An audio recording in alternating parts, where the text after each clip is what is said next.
Hello, everyone. Good afternoon. Uh, good afternoon. Good afternoon. Good afternoon. How y'all doing? Um, I do have an update. Well, not an update, but I do have Nolan Wells' autopsy. Let's get into it. Only Brawny has 3 plush, and it's stronger than Bounty.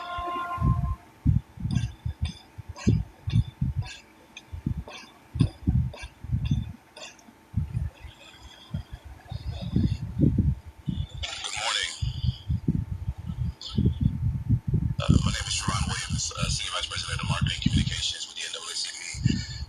We are here because a demand was made. Demand for transparency, demand for answers, demand for ultimate justice. And that demand must be honored.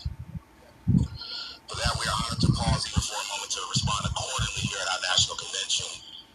Momentarily, you will hear from renowned civil rights attorney Benjamin Crump, who will provide updates on the findings of the independent autopsy that was conducted on the death of Nolan Wells. Immediately following that, we will take questions from credentialed media. We'll attempt to answer as many questions as we can. However, we want to be respectful of the fact that we do have additional programming that is going on to conclude our convention today as well. So we're asking that all press and media, if you're asking questions, please be concise. Give your name, give your media credential, and we'll go from there. But before it becomes, we will have the leader of the NAACP, President Derek Johnson, to give opening remarks. President Johnson.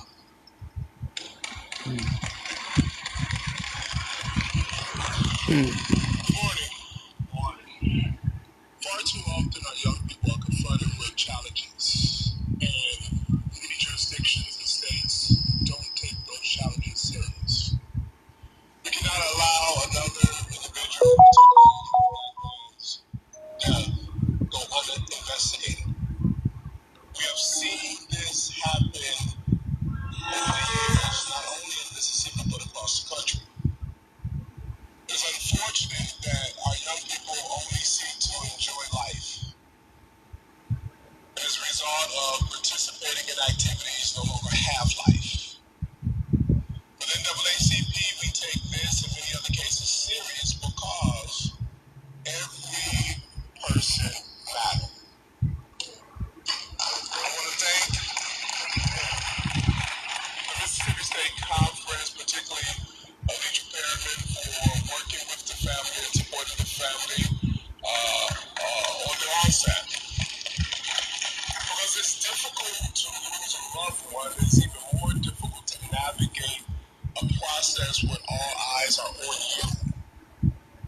And the pressure of balancing between grieving and navigating is upon you. And so, with the ACP family, this is our role, is to step in, to support when families have an issue like this, and the local officials seem not to hold people accountable. It's unfortunate when you see news reports and law enforcement officials are repeating what individuals are saying as opposed to investigate the individuals who gave you the information, because you don't know who was involved or not involved. And so narrative matters in this case. And we're saying that in Nolan Wells' situation, the narrative should not be it was an accident before there was an investigation. The narrative should not be the words of individuals who went on a boat to the island with him, but they came without him or with his cell phone, and you don't investigate those individuals. We're not accusing anyone of anything other than the state of Mississippi and local officials. We're accusing them of being derelict in their duties.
to help the family what no parents want to go through. Thank you to Chairman Leon Russell, my longtime mentor from Florida, who helped raise so many of us. You've always been there, Chairman Russell. As President Johnson said, I'm Attorney Ben Crump, representing the family of Nolan Wells. It's not just me, it is a team effort of incredible, dedicated lawyers and investigators and paralegals. Attorney Lisa Park, attorney who you'll hear from in a few minutes, attorney Eric Hertz, attorney Gary Buchan, attorney Camila Moore, Cliff Jones, Jared Preston, Alan Williams, a whole team of people who are committed, as I said, President Johnson, on this ferocious search for the truth of what really happened to Nolan Wells. But before we begin to discuss the intricacies of the preliminary findings of the independent autopsy, I think it would be appropriate for you all to hear from the people. What the hell does he read so damn slow? Best, so they can thank you themselves and tell you about the trials and tribulations that they have been enduring since July 4th. One rule change that would make soccer better, powered by Sports Zeno. Okay, I'm gonna go first. My rule change: if the goalie scores, it counts as 2 goals. I don't think that. They have been enduring since July 4th. July 4th will never be the same to them.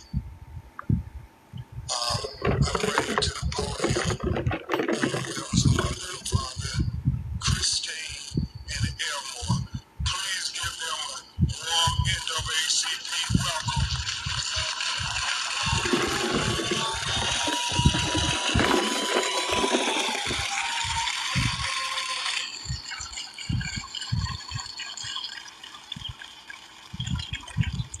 First of all, I want to say thank you all so much. Thank you to President Johnson as well as Chairman Russell. This has been a difficult journey.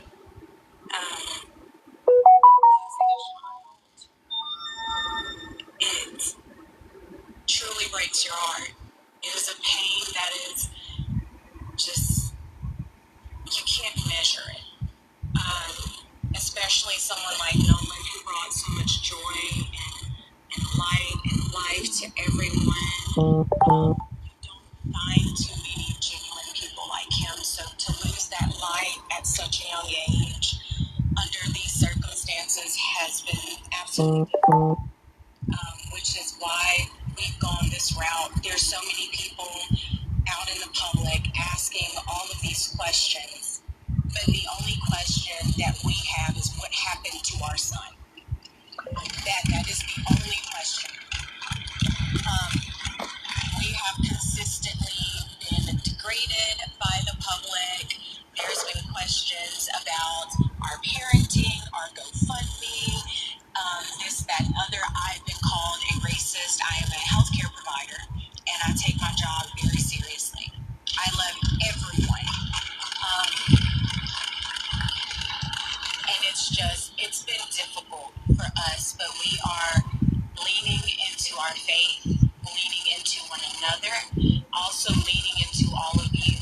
There are not enough thank yous, not enough appreciation for what you guys have done for us, and we love you from the bottom of our hearts. Thank you. And so it is our hope that our local authorities will do what they need to do, because us having the preliminary autopsy results and hearing nothing from them, it's heartbreaking and it's concerning, which again is why we are here, why we have asked for this help. So again, thank you all so much for your support.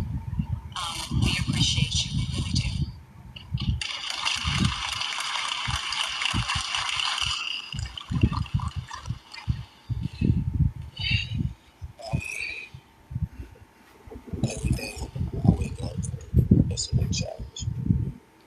And a part of me, I will never talk to, I will never hold, I will never play around with or get mad at. It's not here anymore. Nolan brought a lot of joy to our family. He was the wittiest one out of everyone. The clown.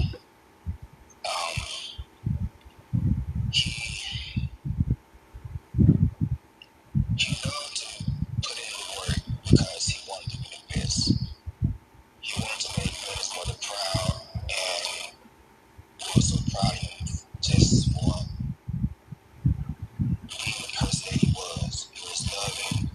All his teachers knew him, but loved him. He walks in the room, his aura, you are automatically drawn to it.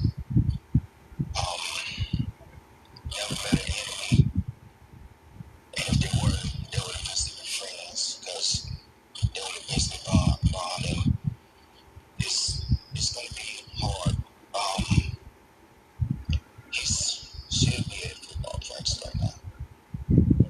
Calling me out to practice, Dad, I made this play, or I made that play, or I get a text with 3 or 4 videos of him doing this, making him run this route, making this block.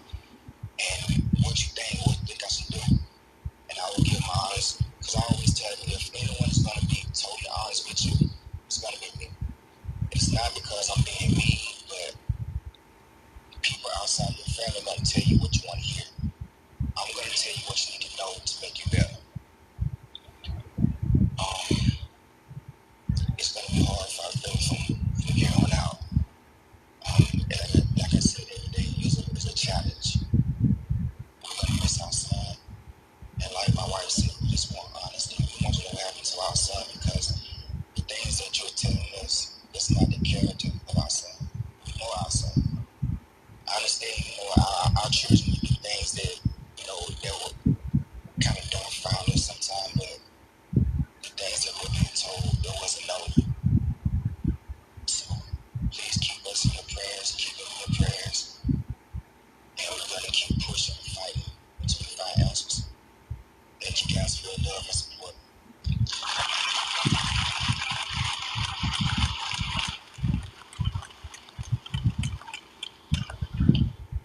Thank you so much, Christine, Nolan, Christine, and Elmore, Nolan's mother and father. Before we start to go with the preliminary findings from the independent autopsy, we will hear from Attorney Lisa Park to tell you about who was the forensic pathologist who conducted the autopsy. Attorney Lisa Park.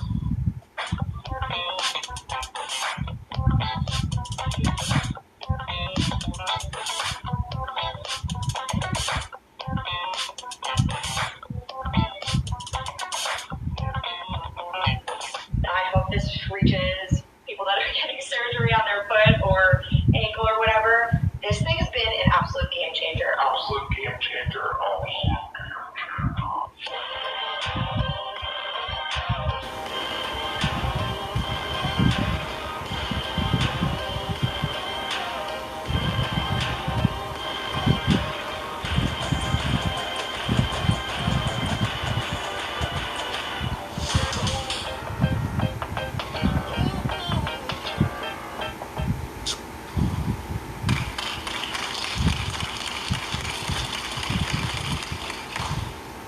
Thank you. Dr. Roger Mitchell could not join us today, but we felt it important before we reveal and unfold this report that you understand who conducted this autopsy. Dr. Roger Mitchell is a physician and board-certified forensic pathologist with 2 decades of experience. He currently serves as the president of the National Medical Association, which is the oldest and largest group of Black physicians in the U.S.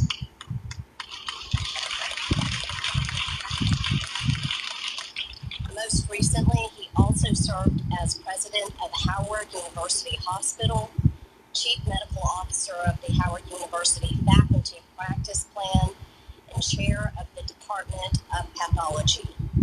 Before joining Howard, he served as chief medical examiner for Washington, D.C. from 2014 to 2021, and later as interim deputy mayor for the Public Safety and Justice. Dr. Mitchell has conducted and managed thousands of autopsies and is nationally recognized for his work at the intersection of medicine, public health, and justice. For this case, we sought out the very best, and we are proud to be working with the very best.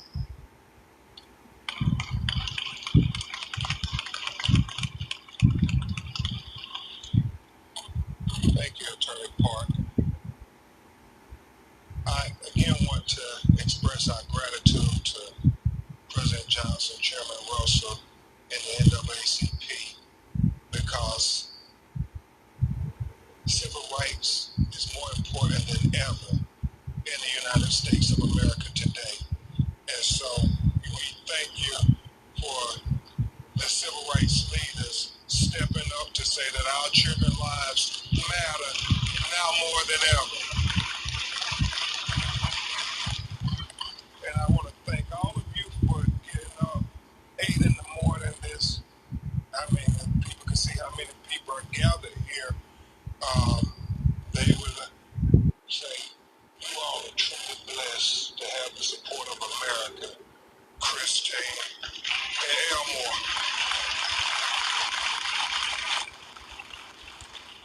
And I want to thank the media for covering this matter, because they don't always cover when our children are taken away from us in highly unquestionable ways.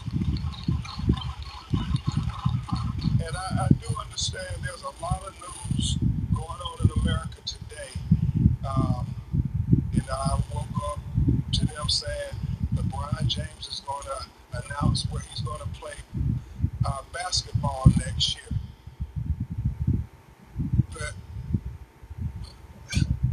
I'm very happy that the media said this story is just as important. It's just as important. And I'm sure LeBron James and Rich Paul and, Stephon Curry,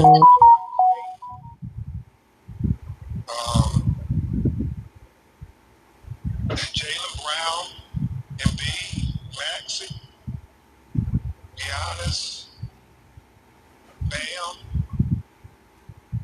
and many other players in the National Basketball Association will all agree that our children's lives are far more important than where LeBron I'm or back, any y'all. other player will play next year. And so that's why I thank you all for being here, because this news is as important as any news in the United States of America. Finding out why is Nolan Wells dead.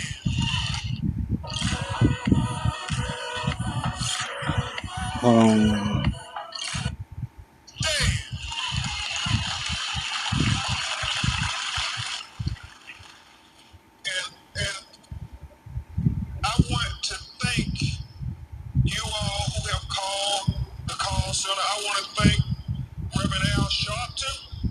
I want to thank Mr. Tyler Perry. I want to thank Mr. Terry Owens for putting up the $125,000 reward for anybody out there who have information, so we can get to the truth of what happened.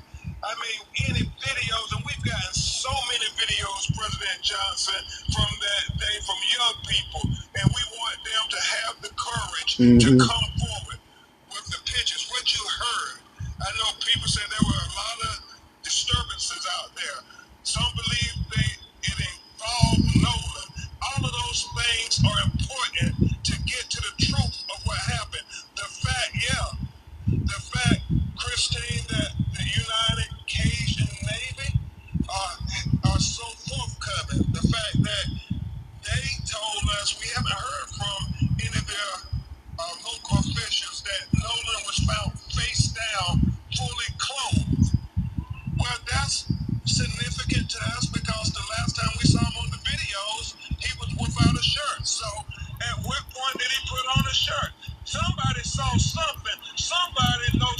There were almost 300, 400 people. Somebody knows something.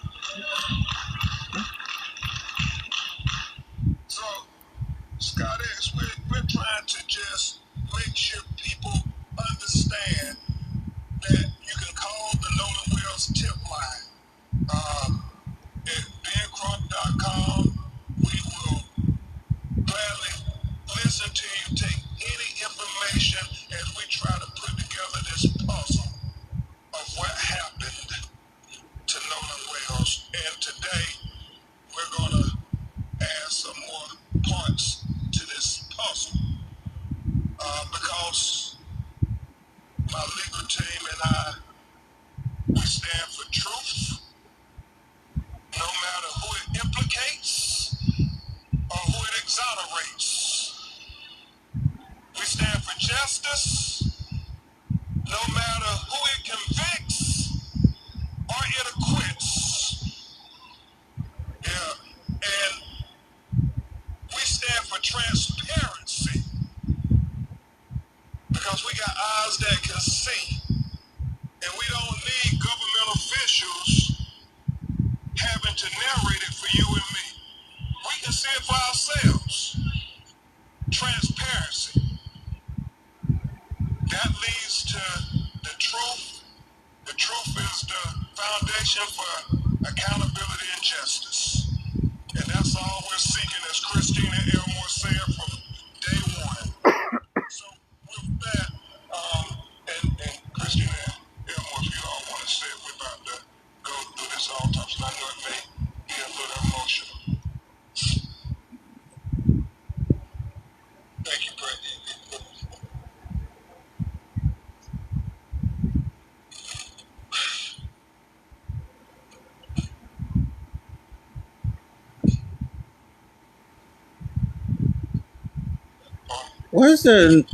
Why is there not a medical examiner up here going through this?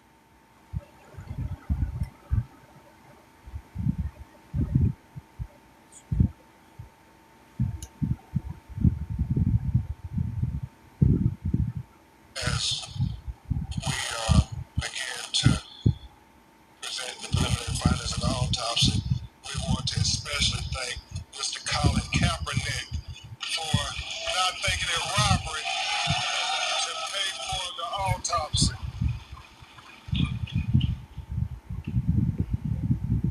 First, let's go for the first one.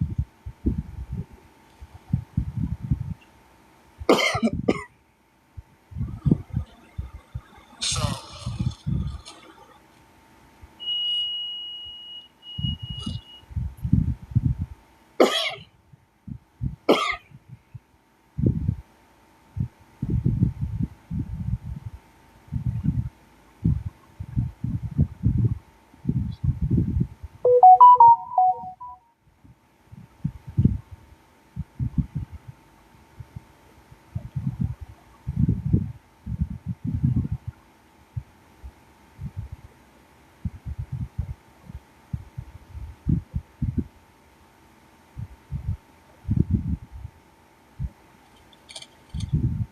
an autopsy will be provided for the media at press@bencrump.com.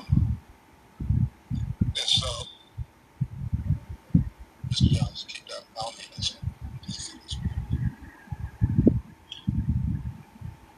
Again, So, where's the medical examiner to read the report? only brawny has 3 plies, and it's more absorbent than bounty.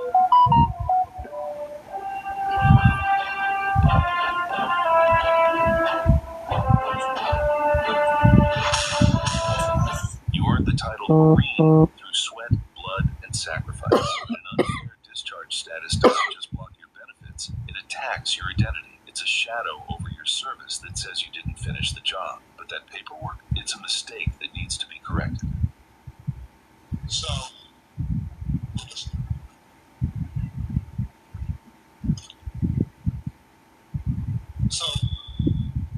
Dr. Roger Mitchell, board certified forensic pathologist, performed a preliminary report.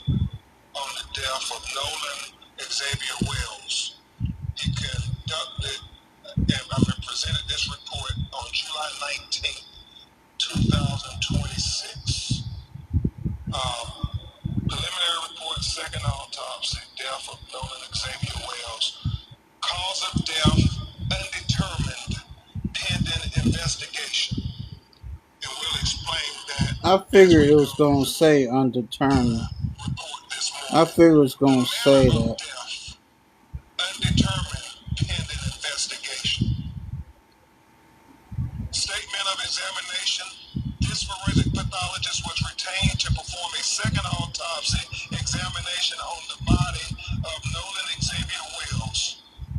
Name of decedent Nolan Xavier Wells. Age 18 years old. Race black.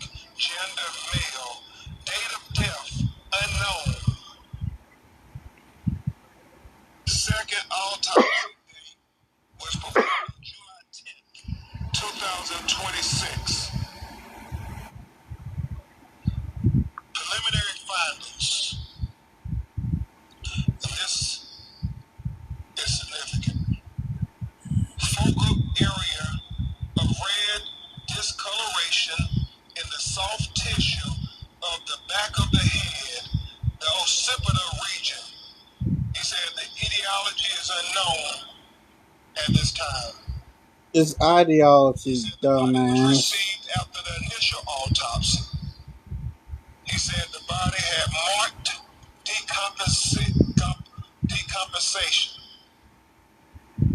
It's decomposition. Damn, you can't read.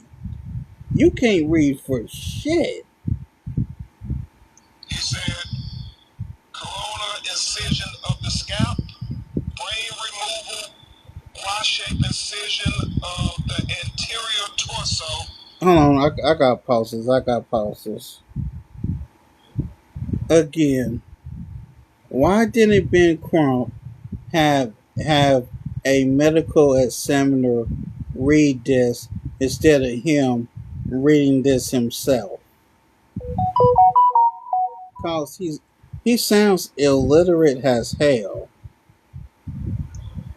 And he talked about the organs being removed, as is common, accompanied in the body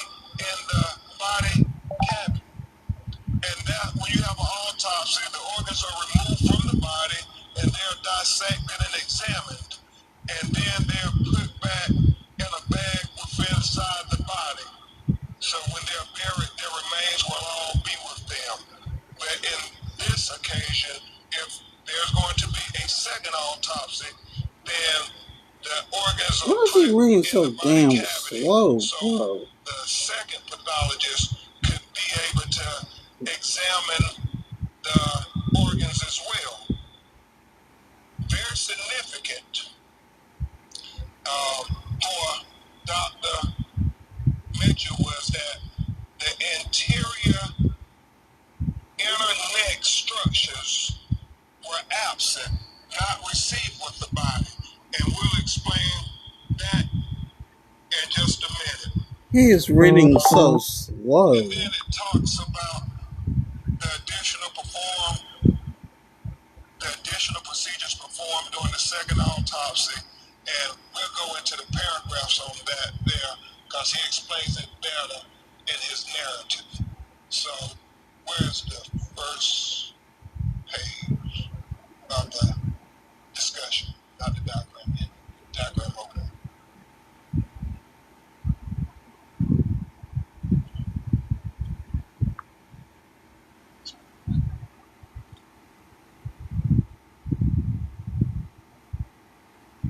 So he talks in the preliminary discussion opinion. This forensic pathologist identified several limitations during the second autopsy that create barriers to establishing a definitive cause and manner of death for Nolan Xavier Wells. And that's important. He talks about the fact that we didn't get to see the body when it was first recovered, like the medical examiner working for Mississippi would have said. He talked about the second autopsy performed on Nolan Wells revealed marked decompensation of changes. Marked decompensation can obscure. Oh my god. It's not decompensation, it's decomposition. You can't even pronounce the damn words right.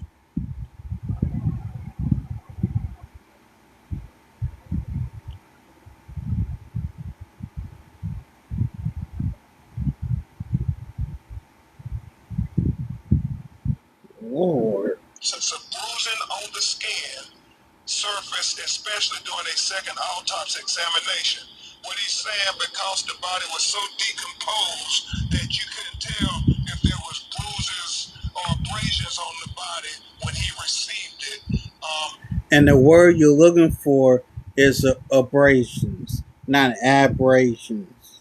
Not aberrations, or whatever the hell you said. The word you're looking for is called abrasions. You fucking welcome, illiterate bastard. On the 10th of July. An elegant touch for an everyday meal. Vanity Fair napkins. Elevate every day. You can go all in and still go nowhere.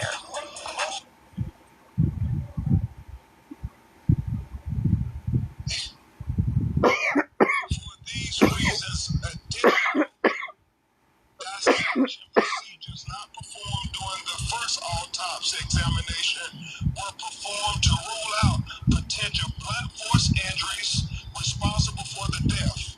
These procedures. And then on top of that, I don't know who's the cameraman. Ben Crump is talking, and the camera's not even on Ben Crump.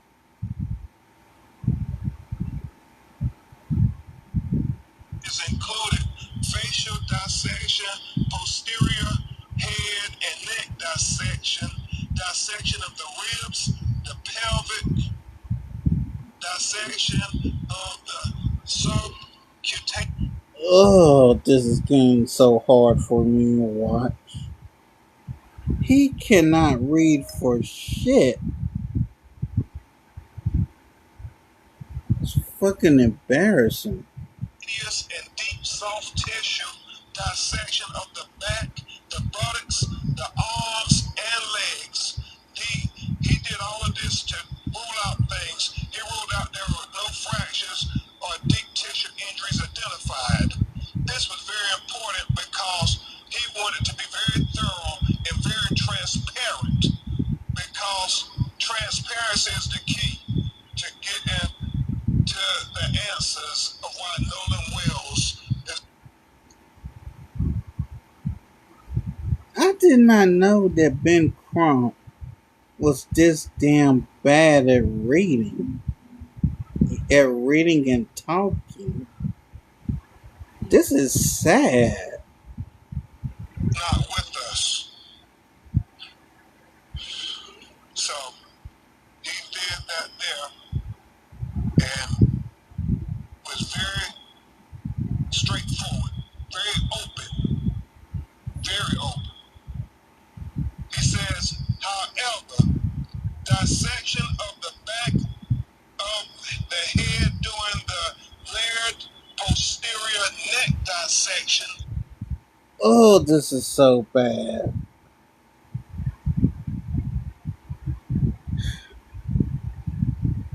Y'all, I'm trying my best to get through this, but this, this is so hard to watch, y'all. I'm sorry. Revealed a 12 by 8-inch focal area of red discoloration in the deep soft tissues overlaying the occipital bone. And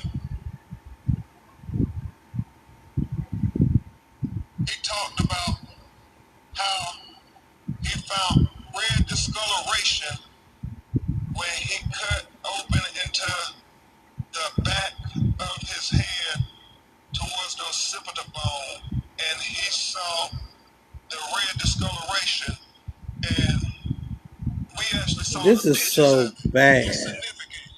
You can't help but notice why is this dark red here in the back of his head. And so he was important to note that. And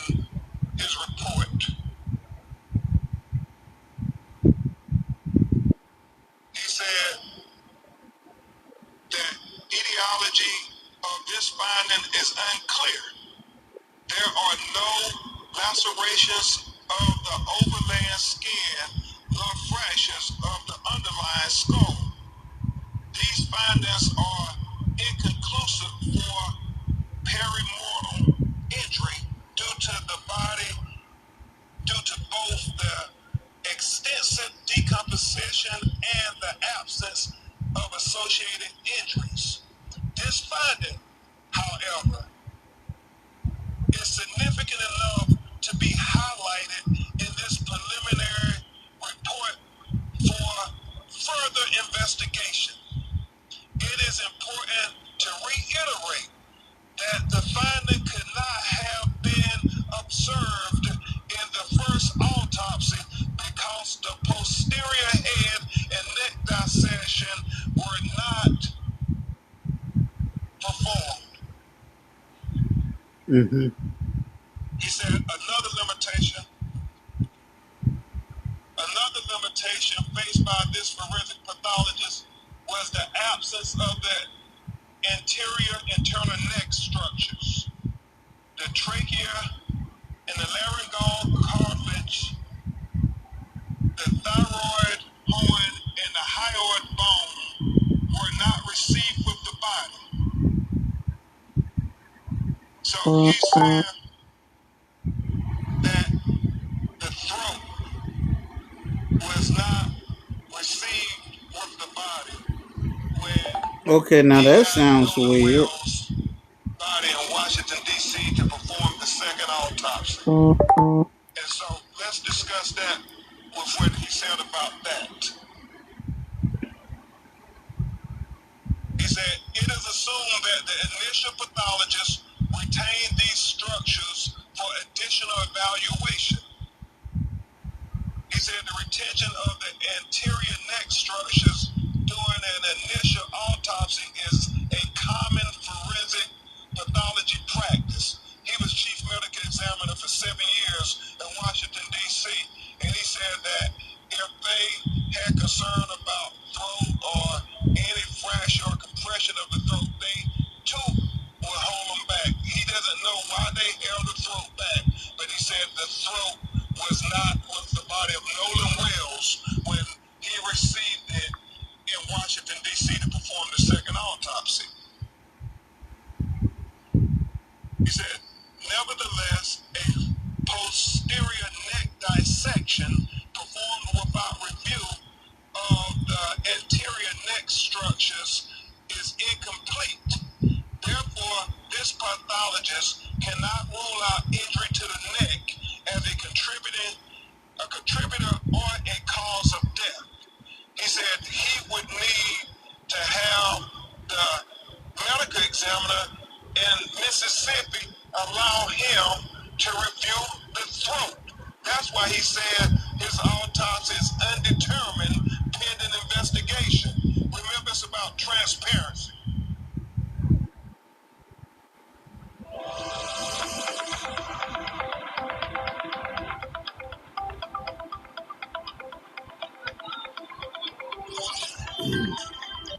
Here we go. Investigation. Remember, it's about transparency. Because the initial autopsy rightfully removed and dissected each organ, there are additional limitations inherent in the second autopsy of Nolan Wells. The most significant of the limitations was the inability to directly observe the airway and the lungs for water and directly observe the stomach for gastric contents. He said it is very significant as to what the initial forensic scientists who got to review the body when it was recovered. We have heard from our call center people saying the body wasn't waterlogged. Well, we need to know those things. But unfortunately, because the body was decomposed and the organs have already been dissected, those are things we can only get from the initial autopsy. So therefore, again, the manner and cause of death is undetermined until further investigation. We are hopeful that the Mississippi Medical Examiner would give Dr. Mitchell an opportunity to see their photographs and their observations to the condition of Nolan Wells' body closer in time to July 4th. That is very important, and we have to continue to demand transparency, President Johnson.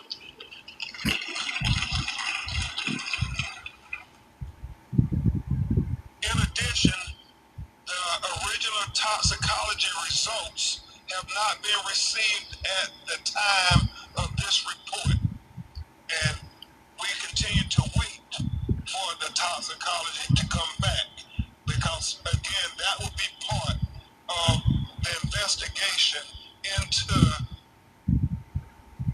Nolan Wells' autopsy by Dr. Mitchell. It is significant to note that there's many things that go into toxicology that only Dr. Mitchell will be able to opine upon, and medical experts can opine upon, and he feels the proper place to do that is before a grand jury in a courtroom, and so we would hope that the district attorney would present Dr. Mitchell before the grand jury as well.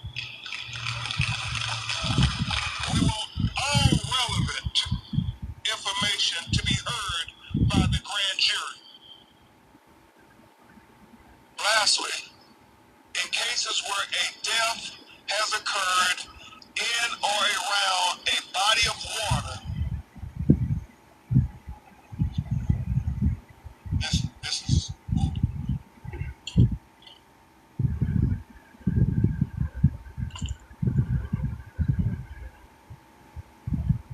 lastly, in cases where a death has occurred in or around a body of water with suspicion of drowning, it is important to confirm how that person entered the water. This is the crux of the matter. This information is especially important for those deaths of persons who can swim. As in the case with Nolan Wells, at the time of this report, this forensic pathologist does not know the condition of Nolan Wells. He did not know whether he was conscious or unconscious when he entered the water. He said that would be significant. He said he did not know whether he was forced into the water or unforced into the water. He said that would be significant. So he said the condition of Nolan Wells before he entered the water would be the crux of the matter. It would be of utmost importance to being able to determine a cause and manner of death. He said definitive circumstances of death are required to determine the manner of death. For these reasons, this pathologist cannot rule out, let me really call your attention to this. For these reasons, this pathologist cannot rule out if any intervening non-accidental factors contributed to or caused the death of Nolan Wells. Understand, he said based on the examination of the body, he cannot rule out foul play. That is significant. With the following questions still outstanding, number one, what were the circumstances that led to Nolan Xavier Wells entering the water? Number two, what was the body position when it was found? We know that a member of the United Cajun Navy said that he was face down and he was fully clothed. Number three, where's there water in the airway? Remember he talked about the lungs and the airways.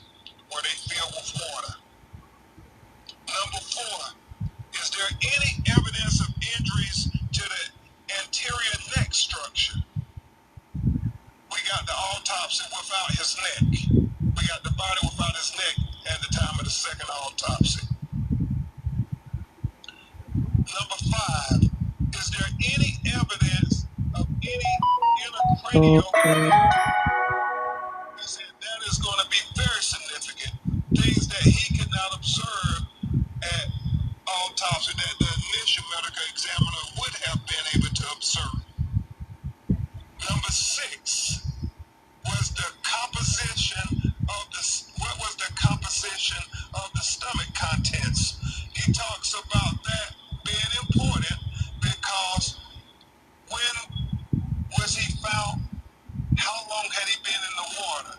How long had it been since his last meal? All those things become relevant factors when you're trying to do a thorough and impartial autopsy. And number 7, what are the toxicology report findings?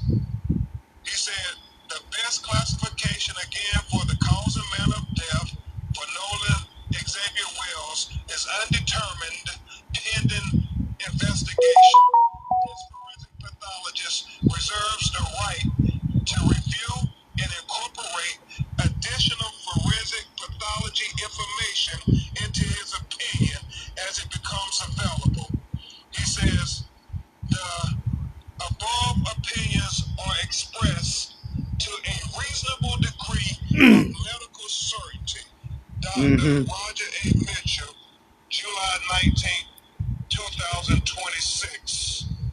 And we know that, as I said, this is only another part of the puzzle. And even though it tells us significant information, we still have more questions than we have answers at this time. And we will continue to press forward and persist, Christine and Elmore, with getting the answers to these questions. Because as you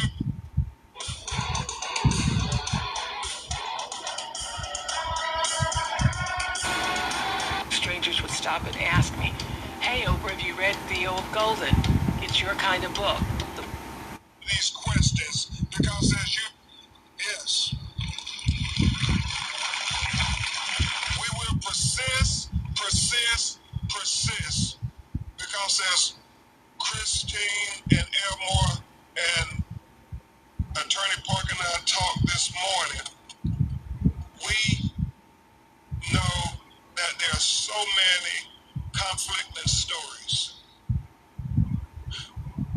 The fact that she said him being found face down, the fact that we have other videos where people have called said that is Nolan who is in some kind of dispute with others. We're looking at all of these things. The fact that the GPS tracking of the boat is being questioned by many. We're trying to dot every I and cross every T because we understand that when our children's lives are at stake, it matters. Not just what happened, but what we do in the aftermath of them being taken away from us. And just like the NAACP stood up when another tragedy in Mississippi, taking the life of young Emmett Till, we will stand up for Nolan Wells. Just like the NAACP and civil rights leaders stood up when another Mississippi son was taken in Mega Evans. We will stand up for Nolan Wells.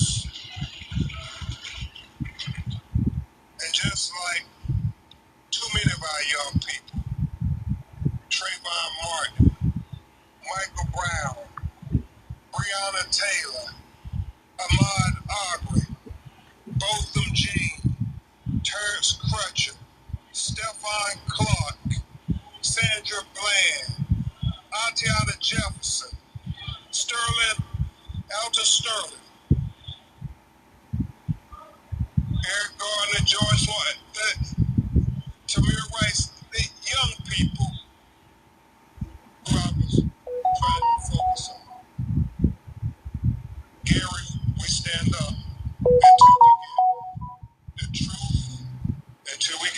Justice for Nolan Wells.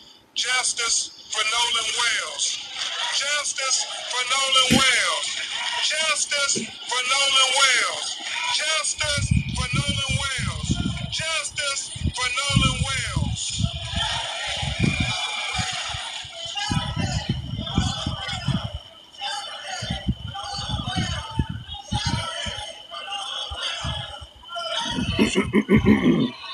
We were asked if Christine and Elmore and President Johnson can come back and join us on the stage, and we will have you coordinate questions and answers for us or President Johnson or Attorney Park and I will say this as President Johnson comes to the stage. I was sharing this with him and Chairman Russell, Christine Clark. God knows we wish we had you at the Department of Justice now. Christine Clark, as I was sharing with President Johnson and Reverend Al and others, this is so important that we continue to talk about Nolan Wells and what happened to him, and that we get attention on him, because they get attention on him, it brings attention, Cliff Jones, to other cases that are not getting their attention as of yet. But I'm so grateful to Christine and Elmore, because they said whatever we can do, not only to help our son, but to help these other young black boys who was killed the July 4th holiday. And I want to take a moment before we answer your questions to talk about two other young black men, both 18 years old, who were killed in extraordinary ways that are very similar to Nolan. President Johnson, 18-year-old Daniel Irvins, went on a fishing trip, out on a fishing boat with two other young men. He was the only black. It is alleged that he ended up accidentally drowning, but his two white friends got his cell phone and threw it away, got his clothes and threw it away, and then went and deleted all of their text messages with him and social media. Sounds familiar? And they've only been charged with tampering with evidence. And his mother is crying out that they should be charged with murder, because if they would lie about his cell phone and his clothes and deleted messages, then they will lie about what really happened to Daniel Irvins.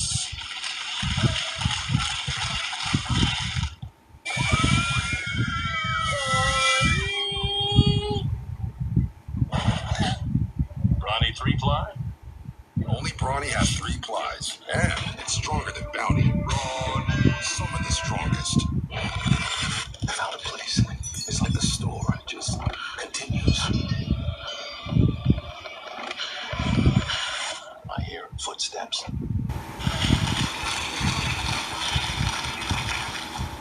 And then there's the matter, President Johnson, Christine Clark, of 18-year-old Tyler Smith. Tyler Smith, on 4th of July, was at a house party with about 10 other people. He was the only black person at the house. He somehow ends up shot in the head. Dead. Some of the friends get rid of the gun. The police show up. They tell the police it was an accident. It was an accidental shooting, that they were playing Russian roulette. And Tyler Smith ended up getting killed.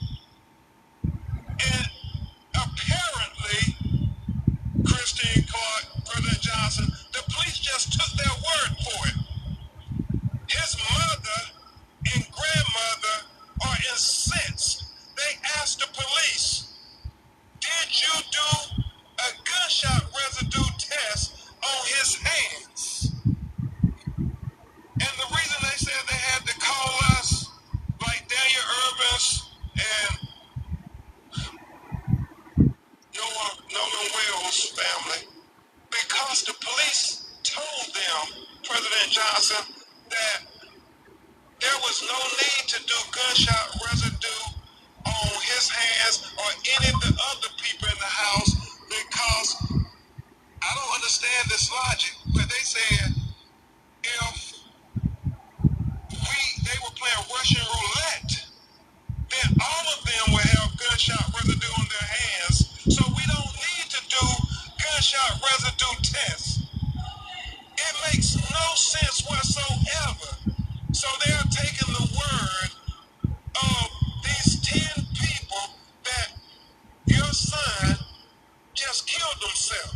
And you don't have to worry about doing any investigation or testing forensically anything. Just take our word for it. Now, can you imagine in any three of these scenarios had the survivors been young black men and they were with a young white man and he ended up dead? What kind of investigation would there have been? What kind of interrogation would there have been? Would they have ever been able to see the light of day until those questions were answered? Well, just like you would do a thorough investigation for your children, we want you to do a thorough investigation for our children.